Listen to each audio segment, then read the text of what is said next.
Check this out, guys. This footage you're seeing was recorded by a hidden camera inside a delivery van. We can see a little girl, 7 years old. She's kneeling, and you can tell she's looking at the driver with a kind of surprised, scared look on her face. She's definitely alert, but she has no idea what's about to happen to her. Marcos Campos, and this story shows that danger really has many different sides, you know? Sometimes it rings your doorbell several times a month. Shall we take a closer look at this case? Subscribe to the channel and help me reach my goal of 1 million subscribers this year. This is really important for our work, okay guys? So give us that support, check your subscription, leave a really important comment, write a comment about the case right after I present the whole story. Deal? With the details settled, let's get to the facts. Imagine a dirt road that cuts through a patch of woods in northern Texas. A place where the nearest neighbor is about half a kilometer away from your house. A place where the only sounds you hear at night are crickets and the wind. And where the kids grow up running barefoot into the woods with no one worrying about anything. This place is Paradise, a small town with less than 500 inhabitants in Wise County, about 100 kilometers northwest of Dallas. And guys, that's really the name of the town, okay? Paradise. And for a long time, for a 7-year-old girl named Athena Strand, that's exactly what Paradise meant to her. Athena had moved there in May 2022 to live with her father, Jacob Strand, and also her stepmother, Ashley. The girl's mother, Maitland Gandy, lived in Lawton, Oklahoma. But for some reason, she was going through a tough time. She was sick without many details about it. So Athena had to move in with her father for a while. It was only meant to be temporary. She was going to go back to Oklahoma to live with her mother after the holidays at the end of that year. But in the meantime, Athena was making the most of it, enjoying every inch of that rural property. The stepmother described the little girl in court, after everything happened, as a child who liked to run free and roam around the property. Her first grade teacher, Lindsay Thompson, also said a few words about her. She actually said that she had a free spirit. And that was the kind of girl Athena really was. The kind who goes out to play in the backyard, and you have to go after her when it gets dark because she won't come back on her own, you know? That kind of girl who doesn't see danger in anything. And that's exactly what happened on November 30th, 2022. It was a Wednesday. Athena came back from school around 4:20 in the afternoon. Ashley, her stepmother, asked her to separate some dirty clothes and stuff, do some chores around the house. But Athena was Athena, and she disobeyed, right? She went to the backyard to play. The property was very big, full of weeds, with an abandoned trailer in one corner, and plenty of space for a child to play. No one was worried. That's what she did every day. And then dinner time came. 6:30, nothing, so Ashley went to call for her. She searched the entire yard and bedroom, but couldn't find the girl. She looked behind that abandoned trailer, but nothing. So she called out. She started shouting her name. She walked all over the property. At first, she thought it was just a game, that the girl was hiding. Athena was a bit stubborn. She had her quirks, you know? So, the kind of kid you really have to look for, you know?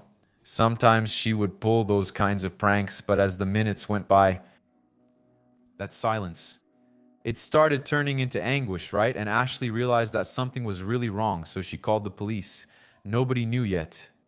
But by then, Athena was already lifeless. The sheriff from the county where the town is, Wise County, Laney Aiken. He then received the notification around 7 in the evening, and he was coming back from a trip to Austin, by car. He was planning to spend the night in another city. But when he found out that a child had disappeared just like that, without explanation, in the middle of nowhere, without any trace, he turned the car around immediately and drove straight to Paradise. In his mind, it could just be a regular case, right? A child playing out there in the woods got lost. She'll show up suddenly at a neighbor's house. That happens. That's what he was thinking. But something about the case didn't add up, and he obviously wanted to be there to investigate up close. That same night, the search operation was already set up. There were a lot of people there, agents from the Texas Department of Public Safety, forest rangers. Anyway, a bunch of people, including some from Fort Worth. They were sweeping all the areas there with spotlights, with flashlights. But it was the next morning, December 1st, that things reached a scale the sheriff said he had never seen before. About 300 people from the community showed up at dawn to help with the search. Pretty much everyone from the town, right? Neighbors who had never even spoken to each other. They arrived with ATVs, horses, dogs, right? Meaning tracking dogs. And the sheriff described this scene later at the trial. With a bit of a choked up voice, he said, "It was shoulder to shoulder, everyone there helping each other. So they set up a support base at a church and started the operations, property by property. It was searched. They started to search every inch of the woods, every ravine, every dirt road, a growing radius around the Strand family's house. But while 300 people were volunteering to search the woods for a missing girl, a small group of investigators was following a completely different line of investigation. And no one in the search effort had any idea. Well, when Ashley, the girl's stepmother, called the police on the night of the disappearance, she mentioned a detail that seemed irrelevant at the time. A Walmart box had been delivered to the property that same day.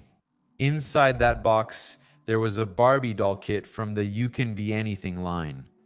A Christmas present for Athena. The delivery was made by FedEx, and the package was left there near that trailer, which was abandoned on the property.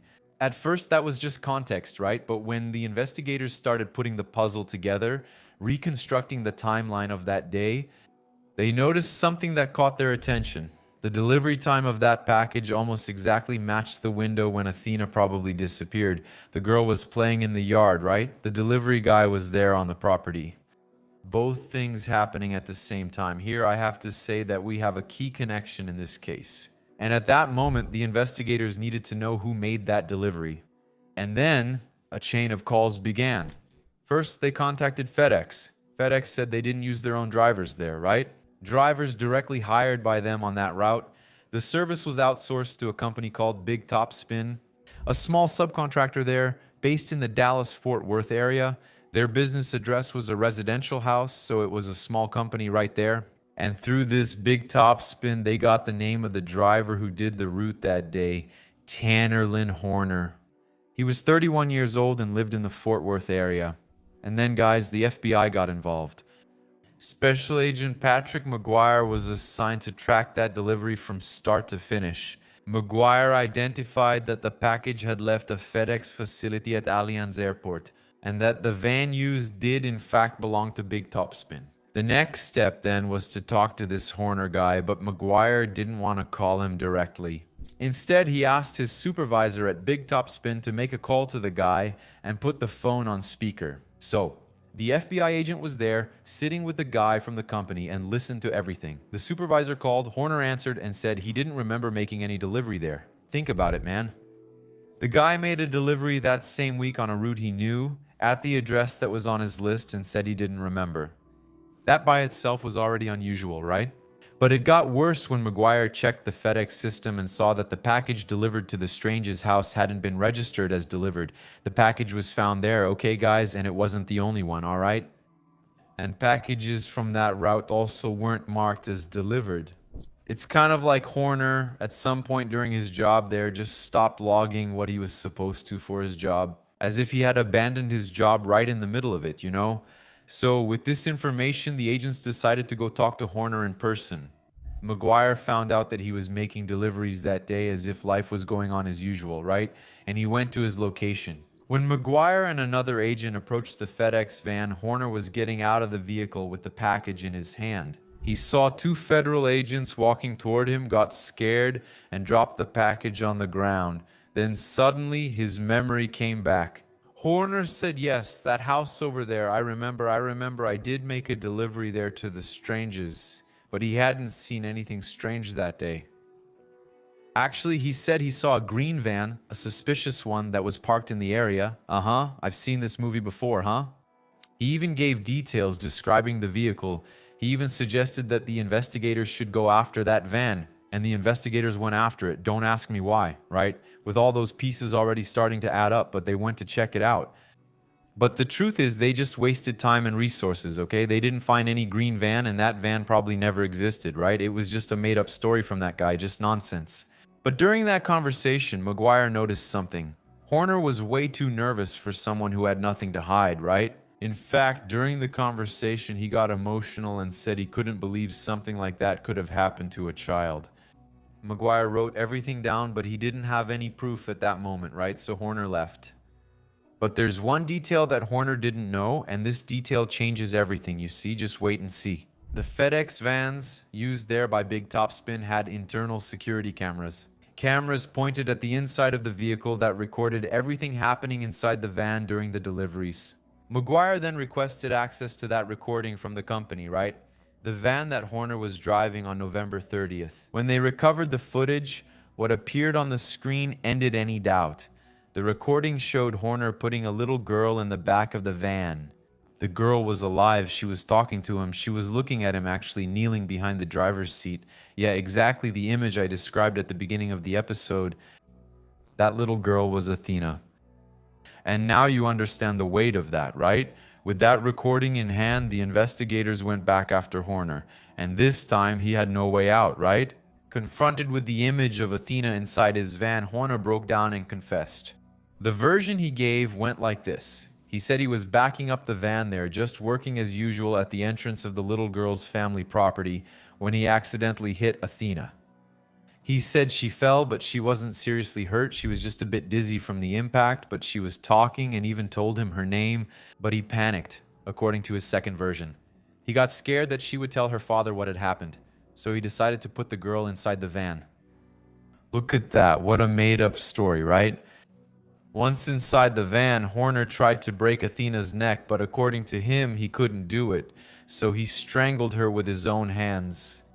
A 7-year-old girl weighing 30 kilos strangled by a 115-kilo man in the back of a van he was working in on a stretch of rural road in Texas. While all of this was happening, the scene itself, which I'll detail more later, Horner supposedly saw the hidden camera in the van and covered it, but it kept recording the audio.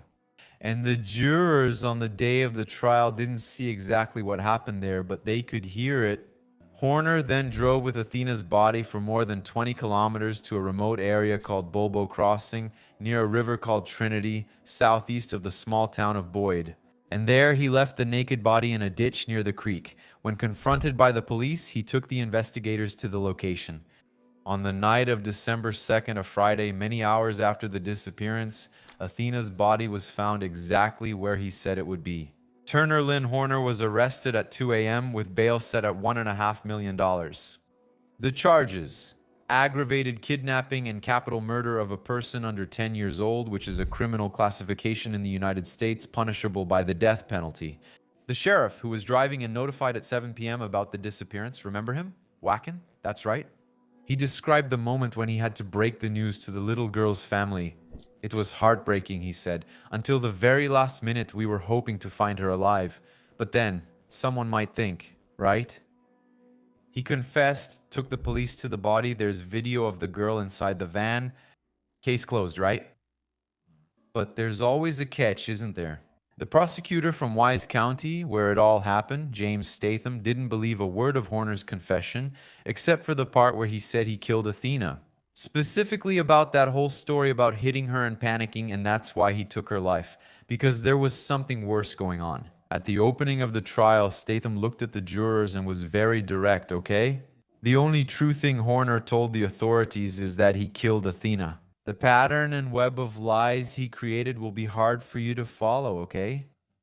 It's lie after lie. Statham also said that the story about accidentally running her over was absolute nonsense. That Athena didn't have any injuries when Horner put her inside the van. That she definitely wasn't run over, didn't fall, didn't get hurt. That Horner took the girl deliberately. And then came the detail that changed the game, okay? According to the prosecutor, when Horner put Athena in the van, he leaned toward the little girl and said, "Don't scream, or I'll hurt you if you scream." He supposedly said this twice. Does that sound like something someone would say if they accidentally ran over the girl and was panicking? And another thing, ran her over by accident, then puts her in the van and strangles her? What is this, man? That's the kind of statement, guys, that definitely comes from someone who knows exactly what they're doing, right? Prosecutor Statham warned the jurors that the evidence would be hard to bear, that they were going to see videos and hear audio recordings that no one should ever have to hear. You will hear what a 250-pound man can do to a 65-pound child. And when I say it's horrible, I mean it's truly horrible, okay? And the evidence went beyond the video. Horner's DNA was found under Athena's fingernails. She fought, guys. She tried to stay alive facing a monster like that. But a little 7-year-old girl, guys, fighting against a guy like that, she didn't stand a chance, did she? And his DNA was also found in places where you shouldn't find an adult's DNA in a child, you know? Here I need to be precise with you. Because at this point, there's a small discrepancy and actually a contradiction in the records, okay? The official report from the Dallas County Medical Examiner's Office, released in February 2023, determined the cause of death as blunt force injuries with asphyxia by suffocation and strangulation. And it classified it as homicide, but that same report stated that there was no evidence of sexual assault. But now, at the trial, which took place this week in April 2026, that's why I'm covering this case, the prosecutor presented DNA evidence that, according to the prosecution, does indicate that there was abuse. It's a point that the jurors will have to carefully evaluate, along with the evidence that will still be presented. And all of this may be clarified as the trial progresses. But before I give more details here, I need to tell you who this van driver is, okay? Tanner Lynn Horner. He was 31 years old, as I said, at the time of the crime. He lived in the Fort Worth area. He had studied at Asley High School. He was a musician, played in bands there. He was, in a way, known in the Dallas-Fort Worth area. Nothing too big, but he had his connections. He had also worked as a rideshare driver. In 2022, he was working as a driver hired by this company, Big Top Spin, making outsourced deliveries for FedEx, a completely ordinary guy. As far as we know, no criminal record, and I'll explain why I say as far as we know. FedEx, guys, said that the drivers from these subcontractors go through background checks, but they're done by third parties, and Horner passed without any problems. But right after he was arrested for Athena's murder, things started to come up. You know that chain reaction? It starts to show up, right? And Horner was then charged with 3 more counts of sexual assault against a 17-year-old in Tarrant County. And these charges had nothing to do with Athena's case, okay? They were related to 3 separate incidents in 2013, almost 10 years earlier. But about these specific cases, there aren't many details, and no trial has been scheduled so far, okay? So folks, the man who passed the background check, who drove a FedEx van, entering the family's properties there, he had free access to anyone's front door on his route. He had a past that no one found, or that no one really looked for, right? Despite everything that was discovered, the case still sat there in the justice system for about 3 years. Horner was formally indicted on February 16, 2023 for capital murder and aggravated kidnapping, and prosecutor Statham announced the next day that he would seek the death penalty. In March 2023, Horner pleaded not guilty. From there, the defense did what the defense does in death penalty cases, right? They tried everything. They requested a change of venue, claiming that the press was exploiting the case too much there in Wise County. It was hard to get a fair trial, right? With jurors there who hadn't already made up their minds. And the defense actually managed to do it, you know? The case was transferred to Tarrant County in Fort Worth in September 2024. The defense also requested the exclusion of Horner's interviews with the police, claiming that some of his rights had been violated. In January 2026, they filed 28 motions all at once, including one to take the death penalty off the table, arguing that Horner had autism and that this would reduce his moral culpability. In March, they requested that the terms psychopath and sociopath be prohibited during the trial. Jury selection began on January 30th, 2026 and took more than 2 months, okay? Each juror had to be questioned individually about their views on the death penalty. Finally, on April 7th of 2026, 3 years and 4 months after Athena's death, the trial began. And then there was a plot twist that no one expected. When the judge opened the session there on a Tuesday morning, even before the jurors entered the room, Horner called the lawyers. "Come here, my little lawyers." And he said that he wanted to change his plea. 3 years fighting there in court over every detail, every motion, every appeal, right? Just dragging things along. The minute the trial was about to start, he decided to admit everything. When the jurors were called and the judge asked, "Mr. Horner, on the charge of capital murder, do you plead guilty or not guilty?" Horner pleaded guilty. With that, the guilt determination phase was eliminated, right? And the trial went straight to the sentencing phase. Now, the jurors need to decide between 2 options: life imprisonment without parole or the death penalty. The prosecution wants death, the defense wants life imprisonment. The defense attorney opened by saying that the evidence against Horner is overwhelming and terrible, but asked the jurors to consider the context. He said that Horner's mother drank heavily during pregnancy, that he has autism, that he suffered from various mental illnesses throughout his life, and that he was exposed to extremely high levels of lead in childhood and blah blah blah. And when someone's brain is what's injured, we can't see it, then blah blah blah, you know how it goes, right? But the guy was working as a driver, wasn't he? Doing deliveries, following routes, having to write down orders, so I think he was clear-headed, don't you think? The prosecutor responded by calling all of that a long list of excuses. And look, guys, the fact is that the trial, which should last up to 3 weeks, is still ongoing, okay, while I'm recording this. In fact, today is April 8th, it just started, right? So actually, we'll only know what he'll really have to serve, right? Because there's really no way around it given all this evidence, right? And while the case drags on in court, Athena's mother hasn't stood still, okay? Maitland Gandy was 26 years old when she lost her daughter. She lived in Lawton, Oklahoma with her younger daughters, including Rylan, who is Athena's 3-year-old sister, and she didn't understand why her sissy wasn't coming home anymore. It's heartbreaking, right? But Gandy turned her pain into a cause that could help save other children's lives. The problem was this. When she disappeared, Gandy requested an Amber Alert to be issued right away, but the Texas alert system required the police to confirm that a kidnapping had happened before triggering the alert. But at that moment, no one knew if Athena had been kidnapped. It might have been something local, like getting lost in the woods or being at a neighbor's house. The confirmation only came almost 24 hours later when it was already too late. In other words, the system failed this family, in the words of Gandy, her mother. In April 2023, she testified before a justice committee there in Texas and said, "I begged from the moment I arrived at my daughter's father's property for an Amber Alert. And I kept asking, but the answer was always the same. Her case didn't qualify." Yeah, folks, once again, the bureaucrats are just looking at the paperwork, aren't they? Gandy asked the lawmakers to create a way to issue regional alerts as soon as a child was reported missing, without waiting for confirmation of an abduction or anything like that. A Republican lawmaker, Lynn Stuck, then introduced Bill 3556, which was nicknamed the Athena Alert. The House passed it in May 2023, the Senate approved it afterwards, and Governor Abbott signed the law on June 13, 2023 with immediate effect. The Athena Alert uses the already existing Amber Alert system but allows the police to send out the notification within a 100-mile radius of the disappearance without any bureaucracy. Since the law went into effect, the number of alerts issued in Texas jumped from 31 in 2022 to 44 in 2023. Athena's mother said, "It gives me comfort to know that Athena's legacy will live on and help save the lives of other children in Texas." The family also sued FedEx and Big Topspin, arguing that the companies failed miserably to check Horner's criminal background, right? The lawsuit was withdrawn in 2023 without the reasons being disclosed. Probably a settlement, right? But to sum it all up here, guys, everything fits. A Christmas package, a little girl playing in the yard, a driver no one really checked, a camera inside the van.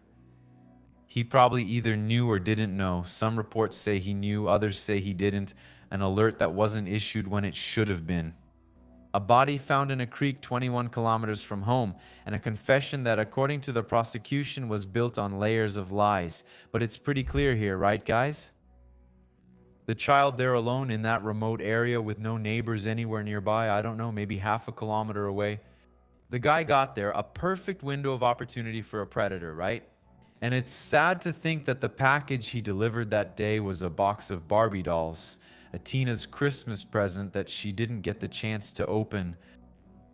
A connection, like a chilling detail in this story, right? Because Athena saw the delivery man, she got excited, right? Seeing her present arriving, it never crossed her little mind that that man was actually a monster. That's it, my abductees. The case is still on trial, right? I'll pin a comment here for you all later just to say what the sentence was, okay? The jury will decide between death or life in prison. If you were on that jury, what would you decide? Thanks for joining me. A kiss from the redhead. See you next episode.